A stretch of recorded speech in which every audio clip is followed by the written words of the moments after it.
Middle ఈస్ట్లో ఉన్న Islamic దేశాల్లో ఇరాన్ అనే దేశం రోజు రోజుకు శక్తివంతంగా మారుతోంది. ఇరాన్లో 2 దేశాలు ఉన్నాయి. ఒక దేశం భూమి మీద ఉంటుంది, ఇది అందరికీ కనిపిస్తుంది. ఇక్కడ ఇరానీ ప్రజలు నివసిస్తారు. ఈ భూమిపైన ఆయిల్ ఫ్యాక్టరీస్ ఉన్నాయి, డెజర్ట్స్ ఉన్నాయి, మౌంటైన్స్ ఉన్నాయి, వ్యవసాయం జరుగుతుంది. సిటీస్, టౌన్స్ మరియు మాస్క్ ఇలా కంటికి కనిపించేవన్నీ భూమి మీద ఉన్నాయి. ఇరాన్లోని 2వ దేశం భూమికి 100 మీటర్ల లోతులో ఉంది. దీన్నే ఇరాన్ మిజైల్ సిటీ అంటారు.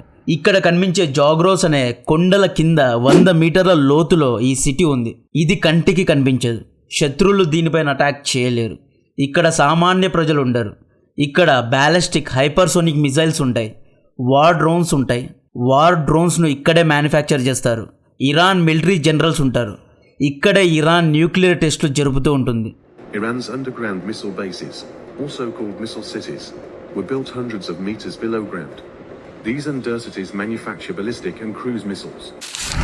ఈ వీడియోలో ఎంతో రీసెర్చ్ చేసి ఇరాన్ కట్టుకున్న మిజైల్ సామ్రాజ్యం ఏంటి, ఇరాన్ దగ్గర అణు ఆయుధాలు ఉన్నాయా, ఇరాన్ మిజైల్ సిటీను ఎందుకు ధ్వంసం చేయలేము, ఎందుకని హమాస్ హెజ్బుల్లాను లెక్క కట్టినట్లు ఇరాన్ను లెక్క కట్టకూడదు, ఇరాన్ మిడిల్ ఈస్ట్లో ఎటువంటి పాత్ర పోషించబోతోంది, ఇజ్రాయెల్ ప్రతిదాడి ఎలా ఉండబోతోంది అనే డీటెయిల్స్ చెప్తా.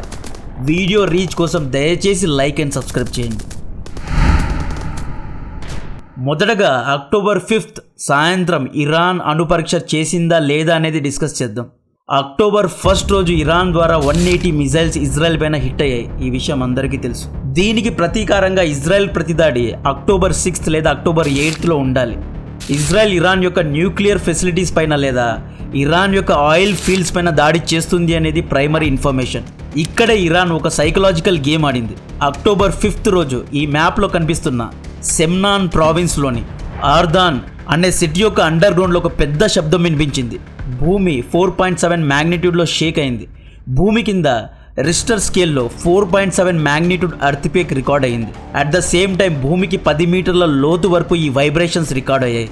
అక్కడ ఉన్న అమెరికన్ స్టేషన్ రిస్టర్ స్కేల్లో 4.7 మ్యాగ్నిట్యూడ్ ఎర్త్క్వేక్ నమోదైంది.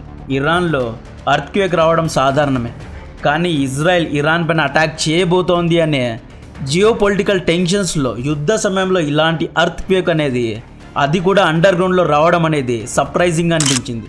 ఈ శబ్దం వినిపించిన తర్వాత ఎక్స్ ప్లాట్ఫామ్లో వెంటనే ఎన్నో థీరీస్ ప్రజలు డ్రా చేయడం మొదలుపెట్టారు.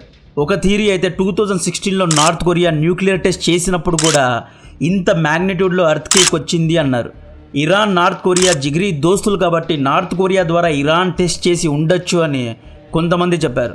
ఇరాన్ 2017లో న్యూక్లియర్ టెస్ట్ చేసేసింది, ఈ టెస్ట్ జస్ట్ ట్రయల్ మాత్రమే, ఇరాన్ యుద్ధానికి సంసిద్ధం అవుతోంది అని కొంతమంది అన్నారు. రీసెంట్గా ఇరాన్ సుప్రీం అలీ ఖమేనీ గారు ఒక స్టేట్మెంట్ ఇచ్చారు. ఇరాన్ తప్పకుండా న్యూక్లియర్ పవర్ అవుతుంది, మమ్మల్ని న్యూక్లియర్ పవర్ అవ్వకుండా ఏ శక్తి ఆపలేదు అని ఈయన ఛాలెంజ్ చేసిన న్యూస్ను చూపిస్తూ ఇక్కడ అందరూ ప్యారలల్స్ను డ్రా చేశారు. అక్టోబర్ 6 రోజు Iran foreign minister Abbas media ముందుకు వచ్చి, ఒకవేళ ఇజ్రాయెల్ మా యొక్క న్యూక్లియర్ ఫెసిలిటీస్ పైన లేదా మా యొక్క ఆయిల్ ఫీల్డ్స్ పైన దాడి చేస్తే మా ప్రతిదాడి ఎవ్వరూ ఊహినట్లు ఉంటుంది అని సైకలాజికల్గా మాట్లాడారు. అయితే అక్టోబర్ 7 వచ్చేసరికి జియోపొలిటికల్ సర్కిల్స్లో అనుమానాలు అయితే వచ్చాయి. సిఐఏ బాసులకు ఇరాన్లో ఉన్న సిఐఏ ఏజెన్సీ కూడా చెమట్లు పట్టేలా ఇరాన్ అయితే చేసింది. డెఫినెట్గా ఇరాన్ దగ్గర న్యూక్లియర్ వెపన్స్ ఉన్నట్లు ఉంది అనే అనుమానాలు స్ట్రెంథన్ అయ్యాయి. దీన్నే సైకలాజికల్ వార్ఫేర్ అంటారు. హమాస్ హెజ్బుల్లా లాగా ఇరాన్ను చూడకూడదు. ఇరాన్ దగ్గర టెక్నాలజీ ఉంది, ఇరాన్ దగ్గర డబ్బులు ఉన్నాయి, ఇరాన్ తన పరువు కోసం ఏమైనా చేయగలదు. ఒకవేళ ఇరాన్ ఒక న్యూక్లియర్ బాంబ్ ఇజ్రాయెల్ డెజర్ట్లో డ్రాప్ చేసినా వాటి యొక్క రేడియేషన్స్ 100 ఏళ్ల వరకు ఉంటాయి. వాటి యొక్క సైడ్ ఎఫెక్ట్స్ కొన్ని జనరేషన్స్ వరకు ఉంటాయి. పిల్లలకు కూడా ఆ రేడియో యాక్టివ్ ఎక్స్పోజర్ కారణంగా సైడ్ ఎఫెక్ట్స్ అనేవి ఉంటాయి. ఇక్కడ ఇజ్రాయెల్ దగ్గర కూడా న్యూక్లియర్ వెపన్స్ ఉన్నాయి. ఇన్ఫ్యాక్ట్ ఇరాన్ కంటే స్ట్రాంగ్ న్యూక్లియర్ వెపన్స్ ఇజ్రాయెల్ దగ్గర ఉన్నాయి. ఒకవేళ ఇజ్రాయెల్ ఇరాన్ పైన న్యూక్లియర్తో దాడి చేస్తే డెఫినెట్గా ప్రపంచవ్యాప్తంగా యుద్ధం అనేది విస్తరిస్తుంది, ప్రపంచ యుద్ధంగా మారుతుంది. బట్ ఇది చాలా rare case. Actually nuclear weapons ఉంటే యుద్ధాలు కాదు, శాంతి వస్తుందండి. కావాలంటే ఎక్కడైనా రీసెర్చ్ చేసుకోండి. 2 పార్టీస్ మధ్య అణు ఆయుధాలు శాంతిని తెస్తాయి. ఇరాన్ దగ్గర న్యూక్లియర్ వెపన్స్ వచ్చేస్తే, అది కనుక రుజువైతే అందరూ టేబుల్స్ మీద కూర్చొని నెగోషియేషన్స్ చేసి యుద్ధాన్ని ఆపేస్తారు, ఎవ్వరికి ఏది కావాలో అది పంచుకుంటారు. డిఫెన్స్ టెక్నాలజీ ఎందుకు ఇంపార్టెంట్ అనడానికి ఇరాన్ ఒక ఉదాహరణ. ఈ సమయంలో అన్ని దేశాలు డిఫెన్స్ లో ఇన్వెస్ట్ చేస్తున్నాయి. బడ్జెట్ లో డిఫెన్స్ కు మంచి ఫండ్స్ కేటాయిస్తున్నారు. కొన్ని ఏళ్ల నుండి డిఫెన్స్ స్టాక్ మంచి రిటర్న్స్ ను ఇస్తున్నాయి. డిఫెన్స్ స్టాక్స్ ను ఎక్కడ ఎలా ఐడెంటిఫై చేయాలి, ఎలా ట్రాక్ చేయాలి అనే నాలెడ్జ్ లేని వారి కోసం లెమన్ యాప్ మంచి ఫ్యూచర్స్ ను తీసుకొచ్చింది. స్టాక్స్ వంటి డిఫరెంట్ ఇన్వెస్ట్మెంట్ ఆప్షన్స్ గురించి తెలుస్తాయి. ఇది ఒక ట్రేడింగ్ యాప్, బట్ ఇందులో ఫస్ట్ 1 మంత్లో 0 బ్రోకరేజ్ ఛార్జెస్ ఉంటాయి అండ్ ఫస్ట్ 1 ఇయర్లో 0 యాన్యువల్ మెయింటెనెన్స్ ఛార్జెస్ ఉంటాయి. ఇందులో టాప్ అనలిస్ట్ ఫ్యూచర్ అనేది ఒకటి ఉంటుంది. ఈ ఫ్యూచర్ ద్వారా ఎక్స్పర్ట్స్ మనకు ఏ స్టాక్ కొనాలి, ఏ స్టాక్ను అమ్మాలి అనే రికమెండేషన్స్ ఇస్తారు. ఇక్కడున్న ఇన్వెస్ట్ ఇన్ ఐడియాస్ అనే సెక్షన్లో ఏ స్టాక్ ట్రెండ్ అవుతుంది, ఏ ఫీల్డ్లో బడ్జెట్ ఎక్కువగా ఇచ్చారు, ఏ ఫీల్డ్ స్టాక్ను కొనాలి, డిఫెన్స్ లేదా మ్యానుఫ్యాక్చరింగ్లో స్టాక్ కొనాలా లేదా వేరే ఫీల్డ్స్లో స్టాక్స్ కొనాలా అనే రికమెండేషన్స్ను కూడా ఇస్తారు. ఇందులో ఉన్న సెక్టార్ సెక్షన్ ఏ సెక్టార్స్లో ఇన్వెస్ట్మెంట్ చేయాలి అనేది రికమెండ్ చేస్తుంది. ఈ యాప్ అనేది నాకు యూస్ఫుల్గా అనిపించింది. దీని యొక్క యూజర్ ఇంటర్ఫేస్ కూడా చాలా సింపుల్గా ఉంది. దీని యొక్క లింక్ను డిస్క్రిప్షన్లో కమెంట్ బాక్స్లో ఇస్తున్నా. సిఏఏ సర్కిల్స్ ద్వారా కొంతమంది ఏమంటున్నారు అంటే ఇరాన్ ఇంకా అణుశక్తిని సాధించలేదు అంటున్నారు. ఇరాన్ మిలిటరీ అఫీషియల్ అకౌంట్ కూడా ఎక్కడా న్యూక్లియర్ వెపన్స్ మా దగ్గర ఉన్నాయి అని చెప్పలేదు. మేబీ ఇరాన్ దాస్తూ ఉండవచ్చు. సో ప్రస్తుతం అయితే ఇజ్రాయెల్ డైరెక్ట్గా ఇరాన్ యొక్క న్యూక్లియర్ ఫెసిలిటీస్ పైన దాడి చేయకుండా స్పెసిఫిక్గా అటాక్స్ చేస్తుంది అంటున్నారు. ఇజ్రాయెల్ ప్లాన్ బిని అవలంబించింది. ఇక డైరెక్ట్ అటాక్స్ ఉండవు, ఇండైరెక్ట్గా స్పెసిఫిక్గా అటాక్ చేస్తుంది అంటున్నారు. Israel former prime minister Naftali Bennett అయితే అఫీషియల్గా మీడియా ముందు ఇజ్రాయెల్ ఇరాన్ యొక్క న్యూక్లియర్ ఫెసిలిటీస్ పైన దాడి చేయడానికి దీనికంటే మంచి సమయం రాదు, ఈ ఛాన్స్ మిస్ చేసుకుంటే మళ్ళీ ఇటువంటి అవకాశం రాదు, ఇరాన్ మన పైన దాడి చేసింది, ప్రతి దాడి చేసే అవకాశం మన దగ్గర ఉంది, ఇజ్రాయెల్ డెఫినెట్గా ఇరాన్ న్యూక్లియర్ అంబిషన్స్ను దెబ్బ కొట్టాలి అని నఫ్తాలి బెన్నెట్ అన్నారు. అండ్ ఇజ్రాయెల్ పార్లమెంటేరియన్ మోషే సాదా కూడా ఇదే విషయం నొక్కి చెప్పారు. ఇజ్రాయెల్ ఏమైనా చేయగలదు. ఇజ్రాయెల్ అమెరికాకు ఒకటి చెప్పి ఆన్ గ్రౌండ్లో వేరే చేసే రకం. ఇజ్రాయెల్ ఇరాన్ విషయంలో ఎక్స్పెక్ట్ ద అన్ఎక్స్పెక్టెడ్, ఏమైనా జరగచ్చు. నెక్స్ట్ ఇరాన్ మిజైల్ సిటీ దగ్గరకు వస్తే స్టేట్ ఆఫ్ ఆర్ట్ అనే చెప్పాలి. గత 30 ఏళ్ల నుండి అంటే 1990s నుండే ఇరాన్ ఇక్కడ కనిపిస్తున్న జాగ్రోస్, ఎల్బుడ్స్ కొండల పక్కన కాదు, ఎగ్జాక్ట్గా కొండల కింద 100 మీటర్ల లోతులో అండర్ గ్రౌండ్ బంకర్స్ను నిర్మించుకుని ఇక్కడ మిజైల్స్ను తయారు చేస్తోంది. బకతరాన్, హమదాన్, ఖామ్, మషాద్ ఇలా 10ల సంఖ్యలో maybe 12 underground missile cities Iran దగ్గర ఉంది. ఈ బంకర్స్ను ఇజ్రాయెల్ ధ్వంసం చేయలేదు, ఎందుకంటే American made GBU-57 bunker buster బాంబ్స్ను ఇక్కడ డ్రాప్ చేసిన ఈ బంకర్స్ కొండలను చీల్చి పెనిట్రేట్ అవ్వడం కష్టం. ఈ బాంబ్స్ 60 మీటర్ల లోతు వరకే వెళ్తాయి. వీళ్ళు 100 మీటర్ల లోతులో అండర్ గ్రౌండ్ బంకర్స్ను కట్టుకున్నారు కాబట్టి ఈ బాంబ్స్ అక్కడి వరకు చేరుకునే అవకాశమే లేదు. ఇరాన్ ఏమీ హమాస్ అండ్ హెజ్బుల్లా లాంటి సంస్థ కాదు. ఇరాన్ అనేది ఒక దేశం. ప్రపంచానికి 3% ఆయిల్ను సప్లై చేస్తే స్టేట్. ఇజ్రాయెల్ ఇరాన్ ప్రాపర్టీలో దూరి బాంబ్స్ వేయడం కష్టం. ఇజ్రాయెల్కు ఇరాన్కు మధ్య 2000 కిలోమీటర్ల దూరం ఉంది కాబట్టి ఇంత దూరంలో యుద్ధం చేయడం మంచి ఆప్షన్ కాదు. మేబీ సర్జికల్ స్ట్రైక్స్ వంటివి చేయొచ్చు, కానీ కంప్లీట్గా మిజైల్ సిటీను ధ్వంసం చేసే అవకాశం అయితే లేదు. యుఏఈ, సౌదీ అరేబియా, ఖతర్ వంటి దేశాలు లేదా ఒమాన్ వంటి దేశాలు భూమి మీద బిల్డింగ్స్ను కడుతున్నారు. 100 మీటర్లు 1000 మీటర్ల బిల్డింగ్స్ను కట్టి ప్రపంచాన్ని ఆశ్చర్యపరుస్తున్నారు. అభివృద్ధి వైపు వెళ్తున్నారు. ప్రపంచవ్యాప్తంగా యుఏఈకి, ముఖ్యంగా దుబాయ్కి ఎంత మంచి పేరు ఉంది అంటే ప్రపంచంలో సేఫెస్ట్ దేశం ఏదైనా ఉంది అంటే ఇది యుఏఈ అంటారు. యుఏఈలో American, European and Indian business man invest చేస్తారు. దుబాయ్లో బుర్జ్ ఖలీఫా ఉంది. యుఏఈ క్యాపిటలిజం వైపు, టెక్నాలజీ వైపు, ఆర్టిఫిషియల్ ఇంటెలిజెన్స్ వైపు, టూరిజం వైపు వెళ్తోంది. తమ ఎకానమీను ఎలా డైవర్సిఫై చేయాలి అని 10-year ప్లాన్, 20-year ప్లాన్ వేసుకుంటోంది యుఏఈ.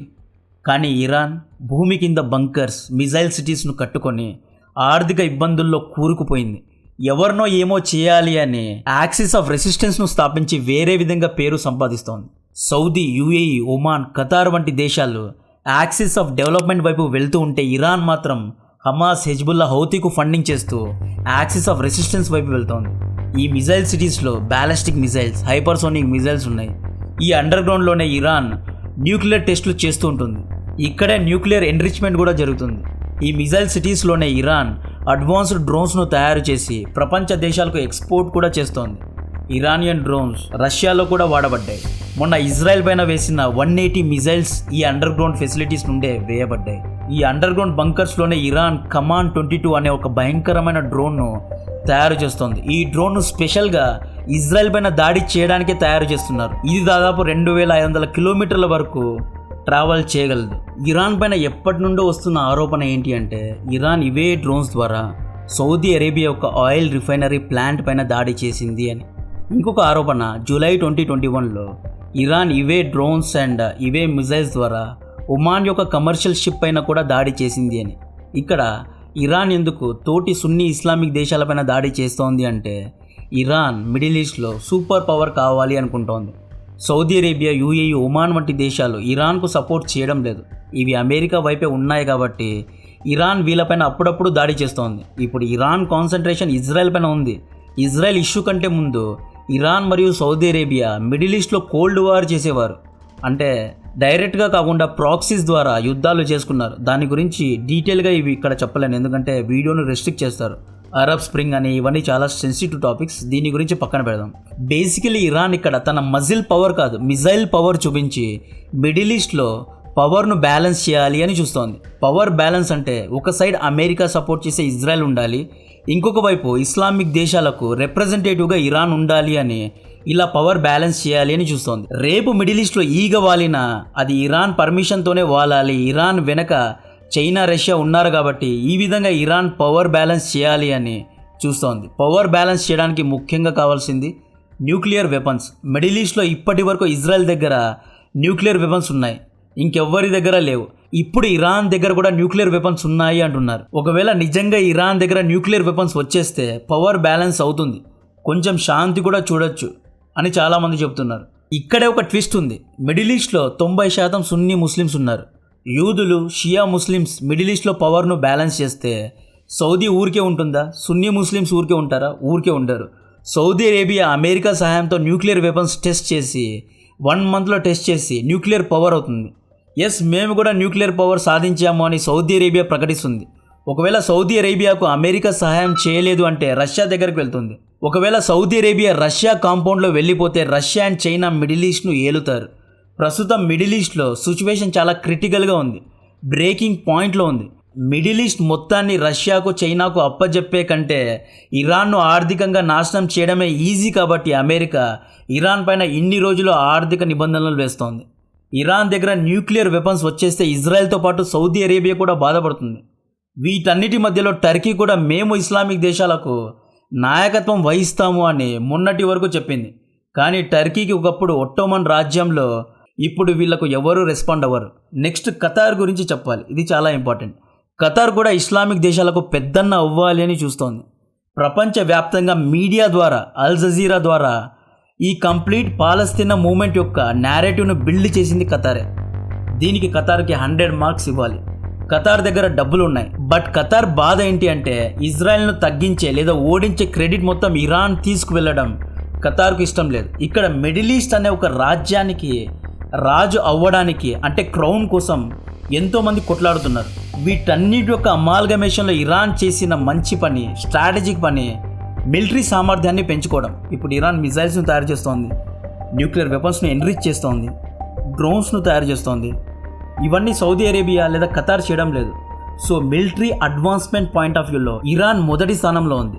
ఇరాన్ ఈ అండర్ గ్రౌండ్ బంకర్స్ను గత 30 ఏళ్ల నుండి నిర్మించి అండర్ గ్రౌండ్ సామ్రాజ్యాన్ని సృష్టించింది.